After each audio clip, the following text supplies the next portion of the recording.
নমস্কার বন্ধুরা, শুভ্রাজ কিচেনে সবাইকে স্বাগত। আজকে আমি দেখাবো সাবু মাখা। উপোসের দিনে কিন্তু ভীষণই ভালো একটা খাবার, আর এটাই আমি এখন আপনাদের সাথে শেয়ার করব।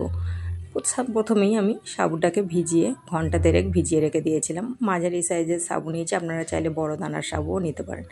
এখন সাবুটার এর ওপর দিয়ে দিচ্ছি এখন আমি বেশ খানিকটা টক মিষ্টি মেশানো দই, আর দিয়ে দেবো বেশ খানিকটা আখের গুড়। আমি এখানে আখের গুড় দিচ্ছি, আপনারা চাইলে খেজুরের গুড়ও দিতে পারেন, আবার চিনিও দিতে পারেন। এখানে আমি দিয়েছি আখের গুড়। বেশ খানিকটা আখের গুড় দিয়ে দিলাম।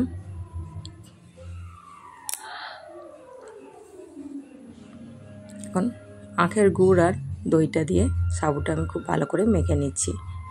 এখানে চাইলে আপনারা কলাটা কিন্তু মেখে নিতে পারেন এর সাথে।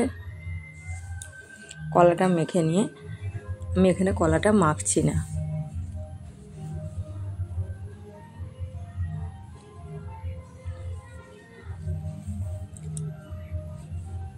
সাবুটা আমার পুরোপুরি মাখা হয়ে গেছে।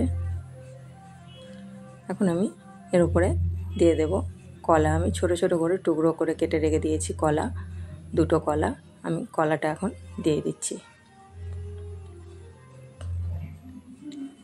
আমি আমার মতো পছন্দ মতো কয়েকটা ফল কেটে রেখে দিয়েছি ছোট ছোট টুকরো করে। দিয়ে দিলাম আঙুরের টুকরো, কয়েক টুকরো আঙুর।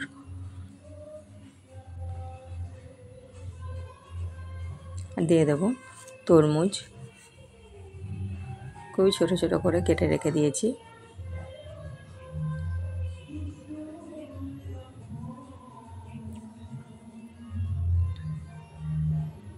আর দিয়ে দেব বেদানা।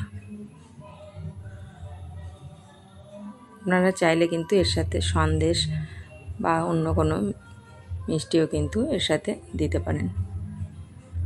আমার কিন্তু সাবু মাখাটা পুরোপুরি রেডি।